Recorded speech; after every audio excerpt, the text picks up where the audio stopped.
السلام علیکم ورحمۃ اللہ وبرکاتہ۔ الحمد للہ نحمده ونستعینه ونستغفره ونعوذ باللہ من شرور انفسنا ومن سیئات اعمالنا، من يهده الله فلا مضل له ومن يضلله فلا هادي له، وأشهد أن لا إله إلا الله وحده لا شريك له، وأشهد أن محمدا عبده ورسوله، أما بعد فإن خير الحديث كتاب الله، وخير الهدي هدي محمد صلى الله عليه وسلم، وشر الأمور محدثاتها، وكل محدثة بدعة، وكل بدعة ضلالة، وكل ضلالة في النار۔ أعوذ بالله من الشيطان الرجيم، بسم الله الرحمن الرحيم۔ يا أيها الذين آمنوا اتقوا الله حق تقاته ولا تموتن إلا وأنتم مسلمون۔ يا أيها الناس اتقوا ربكم الذي خلقكم من نفس واحدة، وخلق منها زوجها، وبث منهما رجالا كثيرا ونساء، واتقوا الله الذي تساءلون به والأرحام، إن الله كان عليكم رقيبا۔ يا أيها الذين آمنوا اتقوا الله وقولوا قولا سديدا يصلح لكم أعمالكم ويغفر لكم ذنوبكم، ومن يطع الله ورسوله فقد فاز فوزا عظيما۔ فقد قال الله تبارك وتعالى في كلامه المجيد والفرقان الحميد، بسم الله الرحمن الرحيم، ألف لام ميم، أحسب الناس أن يتركوا أن يقولوا آمنا وهم لا يفتنون، ولقد فتنا الذين من قبلهم فليعلمن الله الذين صدقوا وليعلمن الكاذبين۔ رب اشرح لي صدري ويسر لي أمري واحلل عقدة من لساني يفقهوا قولي، رب زدني علما، رب زدني علما، اللهم رب زدني علما۔ اس اجلاس کے صدارت کر رہے جناب حضرت مولانا رفیق احمد سلفی حفظہ اللہ وتولا، اور اس علاقے کے اور اس ملک عزیز کے معروف و مشہور خطیب و مقرر اور عربی ادب کے باکمال استاذ جناب حضرت مولانا شاہد جمال ندوی حفظہ اللہ وتولا، اور ہمارے اور آپ کے درمیان موجود دیگر علماء کرام، میرے سامنے بیٹھے ہوئے بزرگوں، نوجوان ساتھیوں، اور مستقبل کے ہونہار بچوں، یہ اللہ تبارک و تعالیٰ کا بے پایا شکر و احسان ہے اور فضل و کرم ہے کہ مجھ جیسے ناچیز کو آپ جیسے معزز شخصیتوں کے سامنے اور ایک ایسے علاقے کے اندر جس علاقے میں بڑی بڑی ہستیوں نے جنم لیا اور دعوت اللہ کے لیے لوگوں تک اسلام کی دعوت کو پہنچانے کے لیے بڑے بڑے کارنامے انجام دیے، ایک ایسی بستی اور ایک ایسے علاقے کے اندر دین کی کچھ باتیں مجھ جیسے ناچیز سے سننا، یہ میرے لیے خوش قسمتی کی بات ہے۔ اور جیسا کہ ناظم اجلاس میرے بارے میں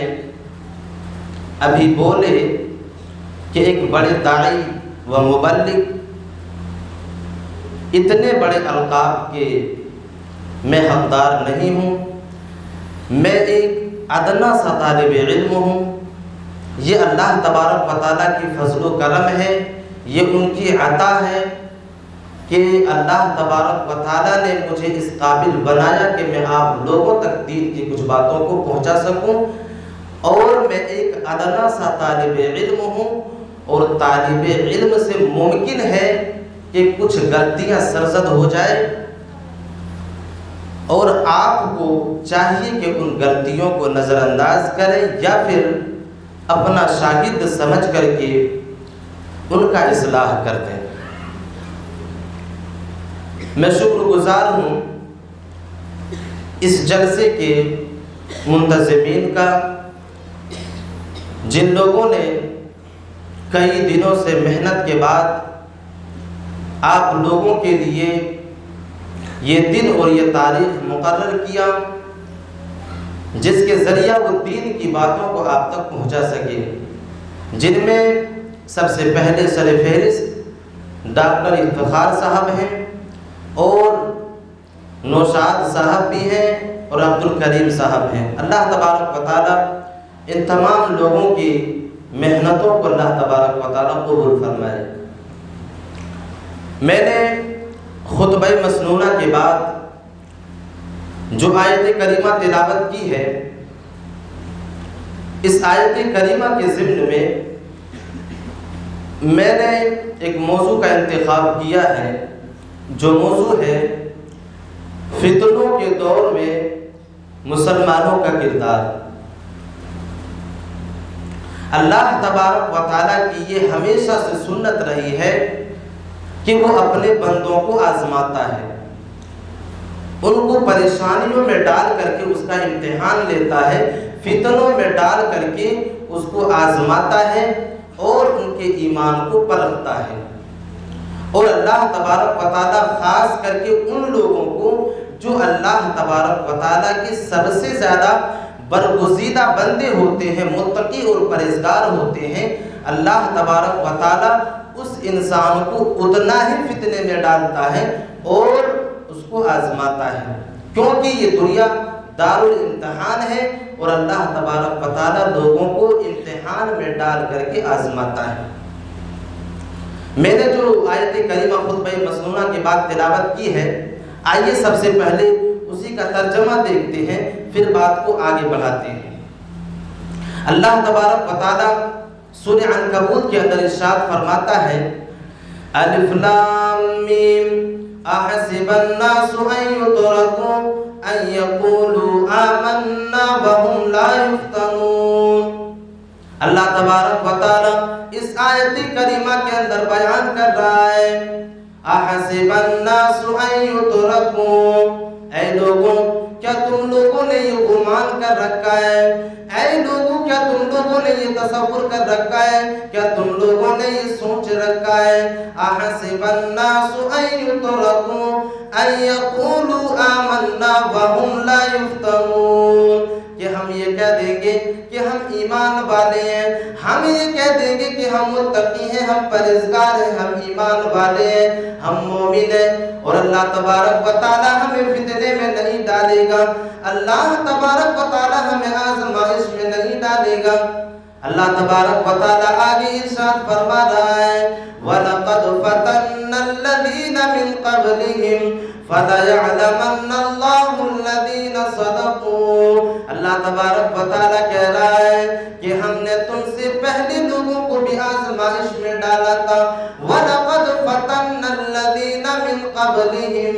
فَلَيَعْلَمَنَّ اللَّهُ الَّذِينَ صَدَقُوا، اے لوگوں اگر تم یہ سوچتے ہو کہ ہم ایمان والے ہیں اس لیے ہمیں اللہ تبارک و تعالی آزمائش میں نہیں ڈالے گا، اس لیے ہمیں اللہ تبارک و تعالی فتنے میں نہیں ڈالے گا، بلکہ اللہ تبارک و تعالی کہہ رہا ہے کہ اے لوگوں ہم تمہیں بھی فتنے میں ڈالیں گے، ہم تمہیں بھی آزمائش میں ڈالیں گے، وَلَقَدْ فَتَنَّا الَّذِينَ مِن قَبْلِهِمْ، کیونکہ ہم نے تم سے پہلے لوگوں کو بھی فتنے میں ڈالا تھا، جو لوگ تم سے پہلے اس دنیا کے اندر زندگی گزارا کرتے تھے، جو لوگ تم سے پہلے اس دنیا کے اندر اپنی زندگی کو بسر کیا کرتے تھے، ہم نے ان لوگوں کو بھی فتنے میں ڈالا تھا، اور ہم نے ان لوگوں کو فتنے میں ڈال کر کے ہم نے اس کو آزمائش میں ڈالا تھا اور اس کا امتحان لیا تھا، اس لیے ہم تمہیں بھی فتنے میں ڈالیں گے۔ آگے اللہ تبارک و تعالیٰ کہہ رہا ہے کہ ہم لوگوں کو فتنے میں کیوں ڈالتے ہیں، ہم لوگوں کو فتنے میں ڈال کر کے کیوں آزماتے ہیں، اللہ تبارک و تعالیٰ بیان کر رہا ہے وَلَقَدْ فَتَنَّا الَّذِينَ مِن قَبْلِهِمْ فَلَيَعْلَمَنَّ اللَّهُ الَّذِينَ صَدَقُوا، اللہ تبارک و تعالیٰ کہہ رہا ہے کہ ہم لوگوں کو فتنے میں ڈال کر کے اس کا امتحان اس لیے لیتے ہیں تاکہ ہم جان لیں کہ کون ایمان کے دعوے میں سچے ہیں، فَلَيَعْلَمَنَّ اللَّهُ الَّذِينَ صَدَقُوا وَلَيَعْلَمَنَّ الْكَاذِبِينَ، کون ایمان کے دعوے میں سچے ہیں اور کون لوگ ہیں جو ایمان کے دعوے میں جھوٹے ہیں، کون لوگ ہیں جو اپنے ایمان کے دعوے میں سچے ہیں اور کون لوگ ہیں جو اپنے ایمان کے دعوے میں جھوٹے ہیں۔ اللہ تبارک و تعالیٰ کہہ رہا ہے کہ ہم لوگوں کو اسی لیے فتنے میں ڈالا کرتے ہیں۔ میرے عزیز ساتھیوں، ہم دنیا کے اندر کتنے ایسے لوگوں کو جو دنیا کے اندر دیکھا کرتے ہیں اور ہم اپنے سماج اور معاشرے کے اندر مشاہدہ بھی کیا کرتے ہیں کہ کچھ لوگ اس دنیا کے اندر موجود ہیں، معاشرے کے اندر موجود ہیں کہ چھوٹی سی پریشانیاں اگر آ جاتی ہیں، اللہ تبارک و تعالیٰ ان کے اوپر اگر چھوٹی سی پریشانیوں کو بھی مسلط کر دیتا ہے تو ایک آدمی جو ہے اللہ تبارک و تعالیٰ کے ساتھ شرک کر بیٹھتا ہے، تھوڑی سی بیماریاں لاحق ہو جاتی ہیں اور وہ انسان فوراً غیر اللہ کے سامنے جا کر کے اپنے سر کو جھکا دیتا ہے، فوراً غیر اللہ سے مدد مانگنا طلب کر دیتا ہے، طلب کرنے لگتا ہے۔ اللہ تبارک و تعالیٰ تو اسی لیے کہہ رہا ہے کہ اگر تم ایمان کے دعوے میں سچے ہو تو اگر ہم تمہارے اوپر فتنے کو مسلط کریں گے اس وقت بھی تم اللہ تبارک و تعالیٰ کے اوپر ایمان رکھو گے اور پریشانیوں کے وقت بھی تم اللہ تبارک و تعالیٰ کو ہی پکارو گے۔ اور اللہ تبارک و تعالیٰ ایک وجہ یہ بھی بیان کر رہے ہیں کہ جو انسان اس دنیا کے اندر ہے جب ہم ان کو فتنے میں ڈالیں گے تو ہم یہ بھی دیکھیں گے کیا وہ لوگ ابھی بھی دین کے اوپر قائم ہیں یا دین سے پھر چکے ہیں۔ اللہ کے نبی صلی اللہ علیہ وسلم اسی لیے ایک حدیث کے اندر بیان کر رہے ہیں، اسی لیے اللہ کے نبی صلی اللہ علیہ وسلم ایک حدیث کے اندر بیان کرتے ہیں، جو حدیث ابھی شیخ محترم اور صدر اجلاس نے بیان کیا، وہ حدیث بادروا بالاعمال فتنا، کہ تم نیک عمل کرنے میں جلدی کرو یہاں تک کہ تمہارے معاشرے کے اندر فتنے چھا جائیں۔ اللہ کے نبی صلی اللہ علیہ وسلم بیان کر رہے ہیں بادروا بالاعمال فتنا، اے لوگوں تم نیک عمل کرنے میں جلدی کرو، تم نیکی کرنے میں جلدی کرو، بالاعمال فتنا، یہاں تک کہ معاشرے کے اندر فتنہ چھا جائے، یہاں تک کہ معاشرے کے اندر فتنے چھا جائے۔ میرے عزیز ساتھیوں، اللہ کے نبی صلی اللہ علیہ وسلم اسی حدیث کے آگے بیان کر رہے ہیں قطع اللیل المظلم۔ اللہ کے نبی صلی اللہ علیہ وسلم بیان کر رہے ہیں کہ جب تمہارے معاشرے کے اندر فتنے چھا جائیں گے، اس وقت تمہیں نیک عمل کرنے میں دشواری ہوگی، اس وقت تمہیں نیک عمل کرنے میں پریشانی ہوگی، کیونکہ تمہارے معاشرے کے اندر فتنے اس طرح چھا جائیں گے، تمہارے معاشرے کے اندر فتنے اس طرح چھا جائیں گے جس طرح قطع اللیل المظلم، جس طرح رات کی تاریکی میں اندھیرا چھا جاتا ہے، جس طرح رات کی تاریکی میں اندھیرا چھا جاتا ہے، بالکل اسی طرح تمہارے معاشرے کے اندر فتنے چھا جائیں گے۔ اسی لیے تم نیک عمل کرنے میں جلدی کرو۔ پھر آگے اللہ کے نبی صلی اللہ علیہ وسلم بیان کر رہے ہیں یصبح الرجل مؤمنا ویمسی کافرا۔ اللہ کے نبی صلی اللہ علیہ وسلم بیان کر رہے ہیں کہ فتنے اس طرح سماج اور معاشرے کے اندر چھا جائیں گے، فتنے اس طرح معاشرے کے اندر چھا جائیں گے کہ ایک انسان اسی فتنے کی وجہ سے، ایک انسان صبح کے وقت مومن ہوگا لیکن شام ہوتے ہوتے وہ آدمی کافر ہو جائے گا۔ یصبح الرجل مؤمنا ویمسی کافرا۔ ایک آدمی ایسا ہوگا جو صبح کے وقت مومن ہوگا، جو صبح کے وقت ایک انسان متقی اور پرہیزگار ہوگا، لیکن شام ہوتے ہوتے وہ آدمی کافر ہو جائے گا، شام ہوتے ہوتے وہ آدمی جو ہے ایمان سے پھر جائے گا، دین اسلام کو الوداع کہہ دے گا اور وہ آدمی کافر ہو جائے گا۔ اسی طرح اللہ کے نبی صلی اللہ علیہ وسلم اسی حدیث کے اندر بیان کرتے ہیں وَيُمْسِي مُؤْمِنًا وَيُصْبِحُ كَافِرًا۔ شام کے وقت وہ آدمی مومن ہوگا لیکن صبح ہوتے ہوتے وہ آدمی کافر ہو جائے گا۔ وہ آدمی دنیاوی ساز و سامان کے لیے، دنیاوی ساز و سامان کے لیے وہ آدمی اپنے دین کو بیچ ڈالے گا، اپنے دین کو جو ہے وہ آدمی بیچ ڈالے گا اور اپنے ایمان کا سودا کر لے گا۔ وہ آدمی شام کے وقت تو مومن ہوگا لیکن صبح ہوتے ہوتے وہ آدمی کافر ہو جائے گا۔ میرے عزیز ساتھیوں، آج تو ہمارے معاشرے کے اندر اس طرح کے فتنے جو ہے آج ہمارے معاشرے کے اندر پھیلی ہوئی ہے، اس طرح کے فتنے آج ہمارے معاشرے کے اندر اپنی جڑیں مضبوط کر چکی ہے۔ کتنے ایسے لوگ آج ہمارے معاشرے کے اندر موجود ہیں، سماج کے اندر موجود ہیں، جو اس طرح کے کاموں کا ارتکاب کرتے ہیں اور صبح کے وقت وہ آدمی مومن ہوتا ہے لیکن شام ہوتے ہوتے وہ آدمی ایسے فتنے کے اندر پھنس جاتا ہے اور ایسے کاموں کا ارتکاب کر لیتا ہے کہ وہ آدمی شام ہوتے ہوتے کافر ہو جاتا ہے،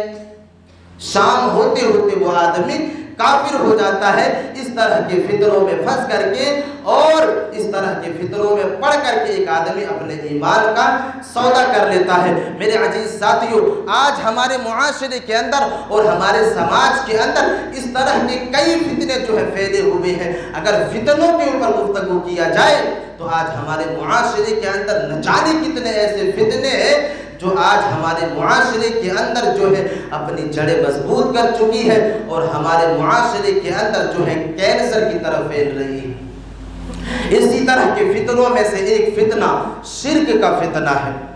شرک کا فتنہ ہے، یہ ایک ایسا فتنہ ہے کہ جس انسان کے دل کے اندر یا جس انسان کو یہ فتنہ اپنے چپیٹ میں لے لے وہ انسان اس انسان کی نامہ اعمال کو ہی تباہ و برباد کر دیتا ہے، اس کی نیکیوں کو تباہ و برباد کر دیتا ہے۔ اسی لیے اللہ تبارک و تعالیٰ ایک حدیث قدسی کے اندر بیان کر رہے ہیں، اللہ کے نبی صلی اللہ علیہ وسلم فرماتے ہیں کہ اللہ تبارک و تعالیٰ کہتا ہے کہ اے میرے بندو، اے ابن آدم، اگر تم اس دنیا کے اندر زمین پر کر کے بھی تم اگر گناہ کے کاموں کا ارتکاب کر لو، تمہارے پاس جو ہے تمہارے نامہ اعمال میں اتنے گناہ موجود ہو اور اگر تم اس حالت میں اگر مجھ سے مغفرت طلب کرو، اگر تم اس حالت میں مجھ سے مغفرت طلب کرو، میں تمہارے لیے جو ہے دنیا بھر کر کے مغفرت لے کر کے آؤں گا، لیکن شرط یہ ہے کہ تمہارے نامہ اعمال جو ہے اس میں شرک کی غلاظت موجود نہ ہو۔ اگر تم شرک کے ارتکاب سے اگر پاک ہو تو ہم تمہاری ساری کی ساری گناہوں کو معاف کر دیں گے، تمہاری بدکاریوں کو معاف کر دیں گے، تمہارے گناہوں کو معاف کر دیں گے اور ہم تمہیں جو ہے بخشش دے دیں گے۔ لیکن شرط یہ ہے کہ تمہارا نامہ اعمال جو ہے شرک کی غلاظت سے پاک ہو، تمہارا نامہ اعمال جو ہے اس میں شرک موجود نہ ہو، تم نے دنیا کے اندر اپنی زندگی کو شرک سے جو ہے پاکی کی حالت میں گزاری ہو۔ شرط یہ ہے کہ تم شرک سے پاک ہو۔ اگر تم نے اللہ تبارک و تعالیٰ کے علاوہ دنیا کے اندر کسی کو بھی اپنا حاجت روا نہیں مانا ہے، اللہ تبارک و تعالیٰ کے علاوہ اگر تم نے کسی کو دنیا کے اندر مشکل کشا نہیں سمجھا ہے، اگر تم نے اللہ تبارک و تعالیٰ کے علاوہ دنیا کے اندر کسی کو بھی حاجت روا نہیں سمجھا ہے، تو اللہ تبارک و تعالیٰ کہہ رہا ہے کہ زمین اور آسمان کی خلا کے برابر بھی اگر تمہارا گناہ ہے، تمہارے نامہ اعمال میں بدکاریاں ہیں، تو ہم تمہارے گناہ کو معاف کر دیں گے، ہم تمہاری بدکاریوں کو معاف کر دیں گے۔ میرے عزیز ساتھیوں، اسی کے ضمن میں اللہ تبارک و تعالیٰ سورہ انعام کے اندر اسی کا تذکرہ کر رہا ہے، اسی فتنے کے بارے میں اشارہ کر رہا ہے، اسی فتنے کے بارے میں اللہ تبارک و تعالیٰ اشارہ کر رہا ہے۔ سورہ انعام کے اندر اللہ تبارک و تعالیٰ 83 نمبر کی آیت کریمہ سے لے کر کے 88 نمبر کی آیت کریمہ تک اللہ تبارک و تعالیٰ نے 18 انبیاء کا تذکرہ کیا ہے۔ وَتِلْكَ حُجَّتُنَا آتَيْنَاهَا إِبْرَاهِيمَ عَلَىٰ قَوْمِهِ نَرْفَعُ دَرَجَاتٍ مَّن نَّشَاءُ۔ اسی طرح اللہ تبارک و تعالیٰ 5 آیت کریمہ کے اندر اللہ تبارک و تعالیٰ 18 انبیاء کرام کا تذکرہ کر رہا ہے اور لوگوں کو یہ میسج دے رہا ہے، دنیا والے لوگوں کو خبردار کر رہا ہے کہ اے دنیا کے اندر شرک کے کاموں میں ملوث ہونے والے لوگوں، اے شرک کے کاموں کا ارتکاب کر لینے والے لوگوں، اے اللہ تبارک و تعالیٰ کے علاوہ غیر اللہ کے سامنے سجدہ کرنے والے لوگوں، سن لو وَلَوْ أَشْرَكُوا لَحَبِطَ عَنْهُمْ مَا كَانُوا يَعْمَلُونَ۔ اے لوگوں، ہم نے اوپر جو 18 انبیاء کا تذکرہ کیا ہے، ہم نے جو ہے اوپر 18 رسولوں کا تذکرہ، انبیاء کا تذکرہ کیا ہے، اگر یہ لوگ بھی شرک کے کاموں کا ارتکاب کرتے، اگر یہ لوگ بھی دنیا کے اندر اللہ تبارک و تعالیٰ کے علاوہ اگر کسی کو بھی حاجت روا سمجھ لیتے، اگر کسی کو بھی مشکل کشا سمجھ لیتے، تو ہم ان کے نیکیوں کو بھی تباہ و برباد کر دیتے، ہم اس کے نامہ اعمال کو بھی غارت کر کے رکھ دیتے۔ میرے عزیز ساتھیوں، تصور کریں اللہ تبارک و تعالیٰ ایسے رسولوں، ایسے انبیاء کے بارے میں کہہ رہے ہیں جس کو اللہ تبارک و تعالیٰ نے، اللہ تبارک و تعالیٰ جس کے بارے میں کہہ رہے ہیں کہ ہم نے تو ان رسولوں کے لیے، ہم نے تو ان انبیاء کرام کے لیے جنت کے اندر بالا خانہ تیار کر کے رکھا ہے۔ میرے عزیز ساتھیوں، تصور کریں شرک کا فتنہ کتنا بڑا فتنہ ہے کہ اللہ تبارک و تعالیٰ اپنے انبیاء کے بارے میں کہہ رہا ہے کہ اگر یہ لوگ بھی شرک کا ارتکاب کر لیتے، اگر یہ لوگ بھی شرک کی غلاظت میں اگر ملوث ہو جاتے، اگر یہ لوگ بھی دنیا کے اندر اللہ تبارک و تعالیٰ کے علاوہ اگر کسی دوسرے کو مشکل کشا سمجھ لیتے، تو ہم ان کے نیکیوں کو بھی تباہ و برباد کر دیتے، ہم ان کے نامہ اعمال کو بھی غارت کر کے رکھ دیتے۔ میرے عزیز ساتھیوں، اسی طرح اللہ تبارک و تعالیٰ اپنے آخری نبی جناب محمد رسول اللہ صلی اللہ علیہ وسلم سے کہہ رہے ہیں لَإِنْ أَشْرَكْتَ لَيَحْبَطَنَّ عَمَلُكَ وَلَتَكُونَنَّ مِنَ الْخَاسِرِينَ۔ اللہ تبارک و تعالیٰ اس آیت کریمہ کے اندر اپنے محبوب نبی، اپنے محبوب پیغمبر کو بھی خبردار کر رہا ہے، اپنے آخری نبی جناب محمد رسول اللہ صلی اللہ علیہ وسلم کو بھی تنبیہ کر رہا ہے کہ اے میرے نبی، اگر آپ بھی شرک کرتے، اگر آپ بھی اللہ تبارک و تعالیٰ کے علاوہ کسی کو بھی حاجت روا سمجھ لیتے، تو ہم اپنے آخری نبی جناب محمد رسول اللہ صلی اللہ علیہ وسلم کی نیکیوں کو بھی تباہ و برباد کر دیتے، اور اے نبی آپ بھی کل قیامت کے دن خسارہ اٹھانے والوں میں سے ہو جاتے۔ میرے عزیز ساتھیوں، تصور کریں اللہ تبارک و تعالیٰ اپنے نبیوں کے بارے میں اس طرح کی باتوں کو کہہ رہے ہیں، اپنے انبیاء کے بارے میں اور اپنے جو نبیوں کے بارے میں اللہ تبارک و تعالیٰ